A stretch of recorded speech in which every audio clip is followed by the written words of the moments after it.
मेरा नाम नीलम चौधरी है। मैं न्याय अधिकारी चौपाल में राष्ट्रीय कोषाध्यक्ष के पद पर हूँ और अभी वर्तमान में हमारी न्याय अधिकारी चौपाल गांव-गांव जाकर न्याय अधिकारी चौपाल के माध्यम से चौपाल लगा रही हैं ताकि लोगों को सही मायने में न्याय और अधिकार उनके मिल सके। महिला सुरक्षा को लेकर क्या आपने मांगे? महिला सुरक्षा को लेकर देखिए, अभी तो प्रेजेंट में जो अभी देख रहे हैं स्थिति बहुत ही ज्यादा गंभीर है, क्योंकि आए दिन पेपर में ऐसा कोई दिन नहीं जाता है जिस दिन न्यूज पेपर में कोई ना कोई महिला के बारे में, के उत्पीड़न के बारे में समस्या न निकले। क्योंकि महिला शोषण इतना ज्यादा हो रहा है, इतनी ज्यादा चरम सीमा पर कि बता नहीं सकते क्यों, और रुकने का नाम नहीं ले रहा है। जरा जरा सी बच्चियों के साथ रेप जैसी घटनाएं हो रही हैं जिस पर कोई एक्शन नहीं लिया जा रहा, सही तरीके से उनको न्याय नहीं मिल रहा है। जो बच्चियां जिनके दूध के दांत तक नहीं टूटे, बताइए 3 साल की बच्ची कितनी छोटी सी होगी और उसकी क्या स्थिति होगी, बताइए उसके साथ। ऐसी सोच सोच के शर्म आती है कि ऐसे लोग, ऐसे दरिंदों को कड़ी से कड़ी सजा मिलनी चाहिए और इन्हें बिल्कुल जेल से रिहा होना ही नहीं चाहिए किसी भी कीमत पर।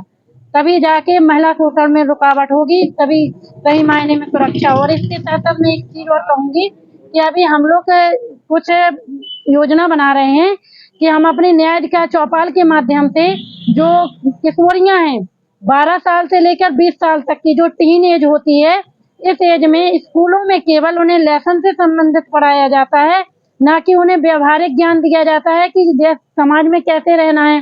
कभी कभी वो अपने इधर पढ़ाई का प्रेशर, उधर माँ बाप की डांट का प्रेशर, कि इस बीच में महिला लड़कियों को अगर कोई भी व्यक्ति बाहर का आके 2 शब्द कह दे कि मैं तुम्हें बहुत चाहता हूँ, इस तरह के, तो वो महिला लड़कियां, वो बच्चियां इतने घातक कदम उठा बैठती हैं, कभी कभी उसके साथ भागने को तैयार होती हैं, कभी आत्महत्या कर लेती हैं और माँ बाप से उनका बीच में इस तरह से फ्रेंडली नहीं हो पाती हैं कि वो अपने माँ बाप से अपनी हर एक बात को शेयर कर सकें।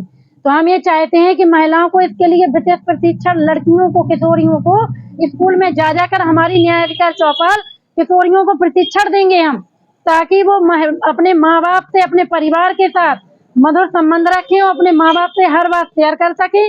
तभी जाके इस महिला सुरक्षा, इसमें किशोरियों के इस उत्पीड़न में रुकावट आएगी। हमें ये सोचना है कि घटनाएं होने से पहले रुकें, तो होने से पहले रोकने का हमारा यही एक प्लान है। हम आगे करने जा रहे हैं इस योजना को और आगे हमारी न्याय अधिकारी चौपाल हमेशा तत्पर रहेगी, न्याय के लिए, अधिकार के लिए उनके खड़ी रहेगी। हम लोग कोर्ट में भी जो मामले केस लड़ रहे हैं, हमें कोई फीस नहीं मिलती है इतनी ज्यादा। जो महिलाएं अभी हमारी बती एक भोपाल से आती है, जो बहुत ज्यादा 65 साल की बुजुर्ग महिला है, उसका केस हम निस्वार्थ भाव से और निःशुल्क लड़ रहे हैं ताकि उस महिला को न्याय मिल सके। और कुछ लड़कियां भी हमारे यहाँ, एक और रूबी नाम की लड़की की हमारे यहाँ तारीख लगी हुई थी, तो उसका भी हम लोग काफी पीड़ित महिलाओं के हम केस निःशुल्क लड़ रहे हैं। मेरा नाम BL भास्कर, एडवोकेट, राष्ट्रीय अध्यक्ष, न्याय अधिकारी चौपाल, भारत। आज कहाँ चौपाल लगाई आपने? आज हमारी चौपाल BHL समराबारी में लगी है, जिसमें चौपाल के आज मुख्य अतिथि के रूप में भारत सरकार जो MSME मंत्रालय है, सूक्ष्म लघु उद्योग मंत्रालय, उसके झांसी में जो ऑफिस खुला हुआ है, उसके नोडल अधिकारी राम मोहन गुप्ता जी के मुख्य आतिथ्य में और मेरी अध्यक्षता में चौपाल का आयोजन हुआ, जिसमें दर्जनों महिलाएं उपस्थित हुई। उन्होंने महिलाओं को कैसे रोजगार मिले और कैसे वो आगे बढ़ें, कैसे आत्मनिर्भर बने, इन सब के लिए उन्होंने विभाग द्वारा संचालित योजनाओं की जानकारी दी और उनसे उन्होंने कहा कि आप यदि रोजगार करना चाहते हैं तो आवेदन करें और आवेदन करने के बाद मेरे विभाग से लोन स्वीकृत होगा, जिसमें आपको 35% अगर SC महिला है तो 35% उसे सब्सिडी की छूट मिलेगी और अगर जनरल है, OBC है तो उनको 25% छूट है जो योजना की, उसका लाभ दिया जाएगा। इसलिए आप आएं और जो स्वरोजगार करना चाहते हैं आप लोग, उसके लिए उन्होंने मार्गदर्शन दिया। रोजगार के लिए लगाया चौपाल?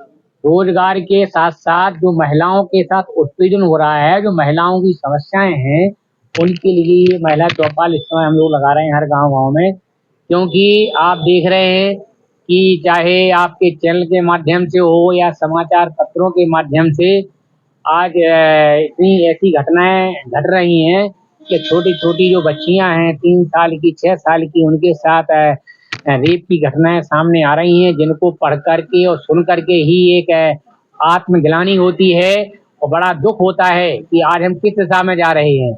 जिनको हम देवी के रूप में कन्याओं को पूजते हैं, लेकिन आज पुरुष वर्ग उनके साथ जो अत्याचार कर रहा है, शोषण कर रहा है, तो वो कैसे अपने आप को सुरक्षित करें। उनके माता पिता को जागरूक कर रहे हैं कि अपनी बच्चियों को समझाएं। विद्यालय भेज रहे हैं तो वहाँ भी इस तरह से मतलब ध्यान रखें, और कहीं भेज रहे हैं अकेले में जा रहे हैं तो अकेले में मत भेजें। और उनकी सुरक्षा के लिए सरकार द्वारा, पुलिस द्वारा, प्रशासन द्वारा जो सहायता के रूप में मदद के लिए नंबर दिए गए हैं, उनको बता रहे हैं हम लोग कि इन पे आप तत्काल फोन लगाएं। किसी प्रकार की कोई समस्या होती, कोई महिला के साथ शोषण होता है तो आप बाहर बाद में जाएं, लेकिन तुरंत घर पर मोबाइल सबके पास है, तुरंत मोबाइल लगा करके सहायता प्राप्त करें। ये सब जानकारी दे रहे हैं। कौन कौन से मुद्दे को लेकर गाँव में जाके चौपाल लगाते हो? चौपाल को देखिए, मैं बता रहा हूँ कि समस्याएं तो भरी पड़ी हुई हैं, चाहे बेरोजगारी की समस्या हो, चाहे महिला उत्पीड़न की हो, या बेरोजगारी के साथ साथ मतलब जो शिक्षा की समस्या है। आज शिक्षा व्यवस्था चौपट है। मैं खुलेआम आपके चैनल के माध्यम से कहना चाहता हूं कि वर्तमान समय में शिक्षा व्यवस्था चौपट है। स्कूलों में अध्यापक नहीं है, जहां अध्यापक हैं समय से पहुंच नहीं रहे हैं, पढ़ाई नहीं हो रही है और पूरी साल एडमिशन चलते रहते हैं। अभी तक बोर्ड में भी एडमिशन हो रहे हैं, अभी डिग्री कॉलेज में एडमिशन हुए नहीं है, BU में एडमिशन हुए नहीं है, पूरी साल एडमिशन हो रहे थे। और दिसंबर से, जनवरी से प्रैक्टिकल और फरवरी से परीक्षा शुरू हो जाती है, तो पढ़ाई हो कहाँ रही, क्लासें कहाँ लग रही हैं। जो पहले पढ़ाई होती वो पढ़ाई नहीं हो रही है। शिक्षा व्यवस्था चौपट होने की वजह से बेरोजगारी बढ़ रही है, नाम मात्र की उनको डिग्री मिल जा रही है लेकिन रोजगार नहीं मिल पा रहा है। इस दिशा में इसलिए हम चौपाल लगा रहे हैं। सरकार से भी हम अनुरोध कर रहे हैं, सरकार को भी अपनी बात पहुंचा रहे हैं कि बुंदेलखंड में न पलायन पहले रुका था, न पलायन आज रुका है। इतनी योजनाएं चल रही हैं, लेकिन अगर आप मेरे साथ चलेंगे गांव में जाकर के, तो लोगों को योजनाओं की जानकारी नहीं है, और अगर जानकारी है तो उनको लाभ नहीं मिल रहा है। बीच के जो दलाल हैं और जो मतलब इस तरह के जो चालाक लोग होते हैं, जागरूक लोग होते हैं, वो लोग इसको उस योजना का लाभ ले रहे हैं, लेकिन जो गरीब है और वास्तव में पात्र है उसको लाभ नहीं मिल रहा है। ये बहुत बड़ी समस्या है। इसलिए सरकार को इस ओर ध्यान देना चाहिए, और चौपाल के माध्यम से हम सरकार को भी जागृत कर रहे हैं और जनता को भी कर रहे हैं कि अपने अधिकारों के लिए आगे आए, और जो हमें संविधान में मौलिक अधिकार दिए हैं उनको प्राप्त करें। चाहे न्याय का अधिकार हो, चाहे जो मौलिक अधिकार है हमारे, उनको प्राप्त करें। इसलिए हम चौपाल का आयोजन कर रहे हैं और सर्वजन के हित में काम कर रहे हैं। भास्कर सर, ये जो वन नेशन वन इलेक्शन का मुद्दा आया, कैबिनेट का फैसला, क्या है सर? इससे जनता को लाभ होगा? ये अगर एक सही दिशा में अगर एक काम हो तो लाभ इसलिए होगा कि जो बार बार चुनाव होते हैं ना, कि आज विधानसभा का हो रहा है, फिर लोकसभा का हो रहा है, फिर कोई राज्य का हो रहा है, फिर जिला पंचायत का हो रहा है, ग्राम पंचायत के चुनाव हो रहे हैं, तो इस वजह से क्या है कि जो सरकारी योजनाएं लागू होती हैं जनता के लिए, उन पे गलत प्रभाव पड़ता है, क्योंकि उस पर रोक लग जाती है, आचार संहिता लागू हो जाती है, तो उन योजनाओं का क्रियान्वयन सही ढंग से नहीं हो पाता है। यदि वन नेशन वन इलेक्शन होता है तो इससे फायदा तो होगा, लेकिन फायदा तभी होगा जब ये पारदर्शिता के आधार पर हो, ईमानदारी से हो। ऐसा ना हो भविष्य में कि वन नेशन वन इलेक्शन करने के बाद हाथ में पावर आ जाए, जो सरकार एक बार सत्ता में आ जाए, दोबारा किसी को मौका ही ना मिल पाए। तो इसमें कुछ संभावना जरूर इस बात की आ रही है कि अगर ऐसा होता है तो पारदर्शिता रहे।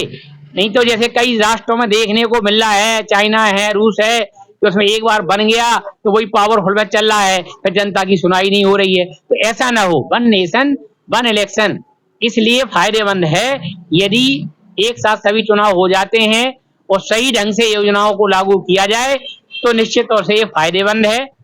बिल्कुल, हमें वैसे तो अच्छा लग रहा है, लेकिन मैंने क्या कहा कि अगर इसका दुरुपयोग किया या एक पावर हाथ में लेकर के कोई भी सरकार हो, वो उसने फुल पावर ले लिया, तो मालूम चले कि जनता अपनी आवाज नहीं उठा पाए या अपनी बात नहीं रख पाए, तो ऐसा नहीं होना चाहिए।